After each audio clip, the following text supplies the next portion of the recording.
Ce que je conseille aux gens qui se chauffent au bois et qui ont de la place pour faire des haies champêtres, c'est de faire des haies de trogne. D'accord.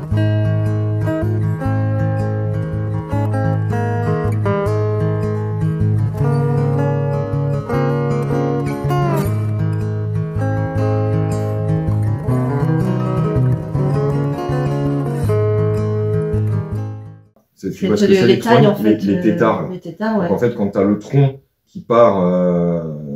qui est assez haut, enfin, qui est assez beau déjà. Tu vois ça en général dans les anciennes haies champêtres et tout ça. Tu as un gros tronc, et au lieu que l'arbre il parte en flèche et qu'il ait ses branches sur les côtés de son axe principal, en fait, toutes les branches partent du même endroit, du haut du tronc. Alors, c'est vrai que souvent, on les voit qui sont faits à 2,50 m, 3 mètres. Ouais, c'est pas assez haut, ouais. Voilà, c'est pas hyper pratique pour aller faire le bois, mais c'est parce qu'avant, ils avaient la contrainte des animaux.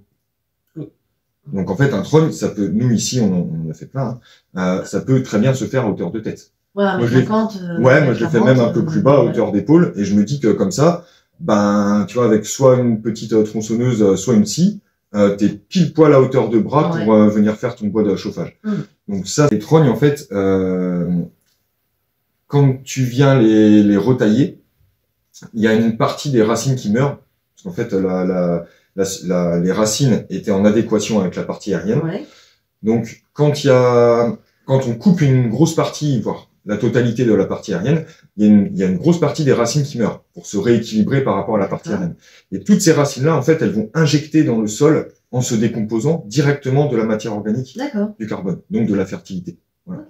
Donc, c'est intéressant, c'est maintenant, ça commence à être utilisé même en agroforesterie intraparcellaire, tu vois, pour redonner de la fertilité, mais sans avoir à dérouler des roues de paille, tout ça. Voilà. Donc c'est assez intéressant à mon sens. Et le deuxième côté pratique, enfin il y en a même trois, c'est que déjà t'abats pas des gros arbres. Quand tu viens juste refaire les branches, c'est quand même beaucoup moins dangereux. Même si tu te prends une branche dessus, c'est quand même pas un chêne comme ça qui est parti du mauvais côté. Hein. Et l'autre avantage, c'est que tu peux contrôler la hauteur qu'ils font.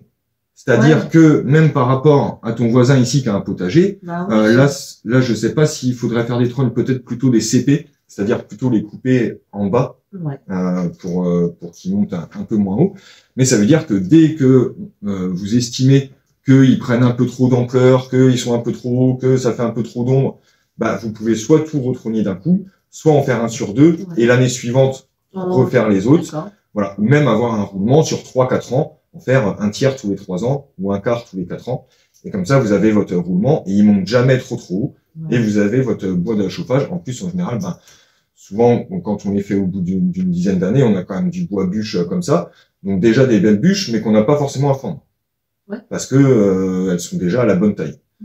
Donc c'est quand même du bois qui est facile à couper, il n'y a pas à le fendre, qui est pas très dangereux à faire, et qui, quand on retrogne l'arbre, injecte de la matière organique dans le sol. Donc ça a quand même plutôt pas mal d'avantages. C'est pas pour rien que cette technique est utilisée depuis des milliers d'années par les paysans.